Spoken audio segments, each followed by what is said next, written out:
चलिए, equation reducible to quadratic equation मतलब equation जिसको हम लोग रेड्यूस कर सकते हैं, बना सकते हैं क्वाड्रेटिक इक्वेशन की शेप में।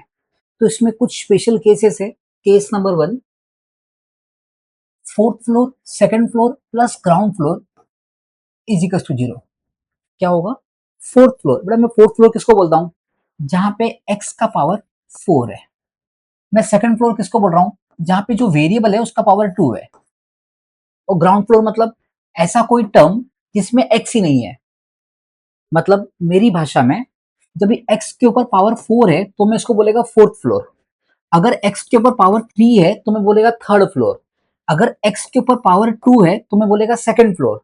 और अगर x के ऊपर पावर 1 है तो मैं इसको बोलेगा फर्स्ट फ्लोर। और जिसमें x ही नहीं है, मतलब वेरिएबल ही नहीं है, उसको बोलेंगे ग्राउंड फ्लोर, मतलब कांस्टेंट टर्म। ठीक है। तो अब यहां पे क्या हो रहा है? Case number 1, fourth floor second floor plus ground floor is equal to 0। Take one example, अपने एक एग्जांपल लेके चलते हैं। क्वेश्चन नंबर 18 है शॉर्ट एग्जांपल का। Short example number 18, 2x raise to 4 minus 5x square plus 3 is equal to 0। ठीक है। तो 2x raise to 4 minus 5x square plus 3 is equal to 0। अगर आप ध्यान से देखोगे तो यहाँ पे x के ऊपर पावर 4 है, यहाँ पे x के ऊपर पावर 2 है, तो ये फोर्थ फ्लोर हो गया, ये सेकंड फ्लोर हो गया, और इसमें x ही नहीं है, मतलब ग्राउंड फ्लोर है। तो इसको हम लोग क्वाड्रेटिक फॉर्म में रेड्यूस कर सकते हैं। तो इसको करना कैसे है? तो अपन क्या करेंगे, ये 2 को ऐसे रख देंगे। क्या मैं इस x रेज टू 4 को ऐसे लिख सकता हूँ क्या? x square the whole square. Can I write x raise to 4 को as x square the whole square, क्योंकि इसका मतलब x रेज टू 4 ही हो जाएगा। Minus 5x square plus 3 is equal to 0। अब बच्चों अपने को करना क्या है? यहाँ पे आप देखो, ये जो एक्स स्क्वायर है ना, एक्स स्क्वायर, ये जो आपका एक्स स्क्वायर है, इसको अज्यूम कर लीजिए कोई नया वेरिएबल अल्फाबेट। तो let x square is equal to y. मतलब मैंने क्या किया, इस एक्स स्क्वायर को मैंने वाई पकड़ लिया। क्या पकड़ लिया? वाई। तो अगर ये वाई हो गया तो ये वाई का स्क्वायर, और ये क्या हो जाएगा? वाई। तो तुम्हारा इक्वेशन क्या आ जाएगा? देयरफॉर 2, इस एक्स स्क्वायर के बदले मैंने लिखा वाई, तो वाई, और यहाँ पे इसके ऊपर स्क्वायर है तो y square minus 5y plus 3 is equal to 0। तो पहले ये जो स्टार्टिंग में क्वाड्रेटिक इक्वेशन नहीं था, लेकिन एक स्टेप लगाने के बाद ये this has become reduce to quadratic form. देखो ना, यहाँ पे y के ऊपर पावर 2 है, यहाँ पे कुछ नहीं, मतलब 1 है। तो ये क्वाड्रेटिक इक्वेशन बन गया y के टर्म में।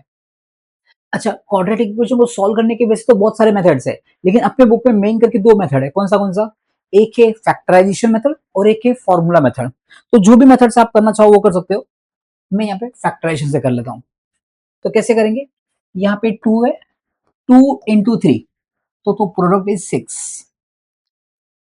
मुझे 2 नंबर ऐसे फाइंड करने हैं जिनको अगर मल्टीप्लाई करूं तो 6 आना चाहिए, और ऐड करके मिडिल टर्म आना चाहिए।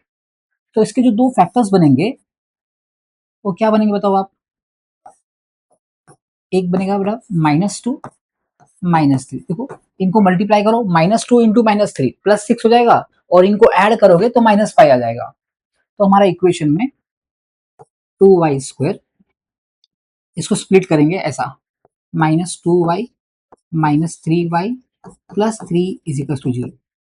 फिर इन दोनों में से क्या क्या कॉमन निकलेगा? अगर आप देखोगे तो नंबर में से 2 कॉमन निकल जाएगा, और यहाँ पे वाई स्क्वायर है, वाई स्क्वायर मतलब वाई 2 बार है, और यहाँ पे एक वाई है, तो वाई कॉमन ले लिया। तो यहाँ पे बचेगा एक वाई, माइनस यहाँ पे सब बाहर ले लिया, तो यहाँ पे कुछ नहीं, मतलब 1 बचेगा इधर। ठीक है। अभी यहाँ पे देखो, ये माइनस है, इधर इधर प्लस है। कभी भी पहले माइनस है फिर प्लस है तो हमेशा माइनस साइन कॉमन लेने का, क्योंकि जो प्लस जो होता है ना, प्लस ये 2 माइनस से बनता है। प्लस क्या बनता है? 2 माइनस से। तो आप यहाँ पे माइनस साइन कॉमन लोगे और 3 कॉमन लोगे, तो यहाँ बचेगा y, और यहाँ पे प्लस था और बाहर माइनस है। माइनस इंटू माइनस प्लस होता है, तो यहाँ पे माइनस आ जाएगा 1। अब यहाँ पे देखोगे तो यहाँ पे दो टर्म है, ये एक टर्म है, ये एक टर्म है। इन दोनों में से कॉमन क्या है सर? कॉमन है ये डब्बा, तो डब्बे को कॉमन लिया तो y माइनस वन, और यहाँ बचेगा 2y minus three is equal to zero. अब ये दो नंबर को मल्टीप्लाई करके जीरो आ रहा है, तो दोनों में से कोई ना कोई एक तो जीरो होना चाहिए। Therefore y minus one is equal to zero और 2y minus three is equal to zero. Minus one यहाँ से वहां गया तो प्लस वन, और माइनस थ्री वहां गया तो 2y is equal to positive three, तो y की वैल्यू आ जाएगी 3/2। क्या आपको लगता है पे सम सॉल्व हो गया? नहीं, ये तो y की वैल्यू, y तो क्वेश्चन में था ही नहीं, क्वेश्चन में तो x था ना बच्चों यहाँ पे। तो यहाँ पे क्या करेंगे? रीसब्स्टिट्यूटिंग वैल्यू ऑफ y। तो ये y क्या था? आप देखो ना, y क्या था? X square. Therefore X square is equal to one और X square is equal to 3/2। Resubstituting the values of resubstituting the values of y। अब स्क्वायर रूट लोगे तो क्या आ जाएगा? वन का प्लस माइनस वन, और यहाँ पे प्लस माइनस √3/2। तो कितने आंसर्स आ गए x के? एक पॉजिटिव वन, एक नेगेटिव वन, एक पॉजिटिव √3/2 और एक नेगेटिव √3/2। ऐसे करके हमारे पास चार आंसर्स आ जाएंगे। आई होप समझ में आ गया। तो केस नंबर वन क्या बच्चों? जिस सब में फोर्थ फ्लोर, सेकंड फ्लोर और ग्राउंड फ्लोर है इक्वल्स टू जीरो। ठीक है,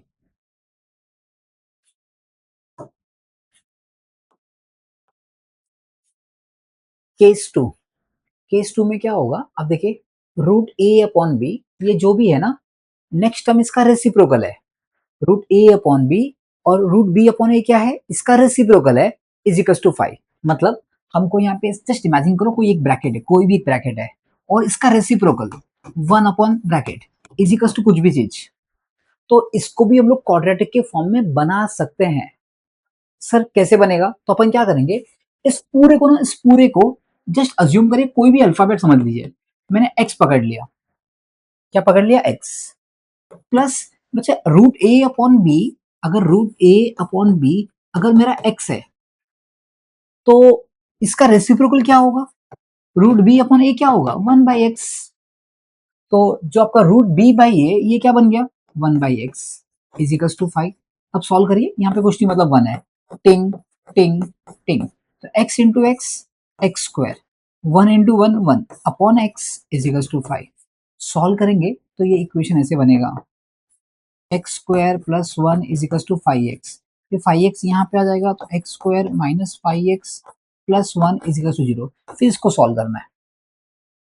तो सिर्फ कहने का मतलब ये था, केस टू में क्या होगा, कोई भी आपको एक ब्रैकेट होगा, कोई भी ब्रैकेट होगा प्लस उसका रेसिप्रोकल, या फिर ऐसा बोलिए कोई एक टर्म है रूट में a अपॉन बी और इसका exactly reciprocal is equal to 5। तो ना घुमा फिरा के अगर आपने इसको x पकड़ लिया, रूट a अपॉन बी को x पकड़ लिया, तो रूट b अपॉन a क्या हो जाएगा? 1 अपॉन एक्स। तो आपका ये जो इक्वेशन दिखाई देगा ऐसे शेप में दिखाई देगा, और फिर इसको सिंप्लीफाई करोगे तो हमको एक क्वाड्रेटिक इक्वेशन बन के आएगा।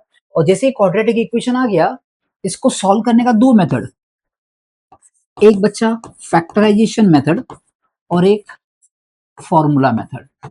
एक फैक्टराइजेशन मेथड और एक फॉर्मूला मेथड। तो अभी मैं चलता हूं एग्जांपल नंबर 19 पर। Just look at the example number 19।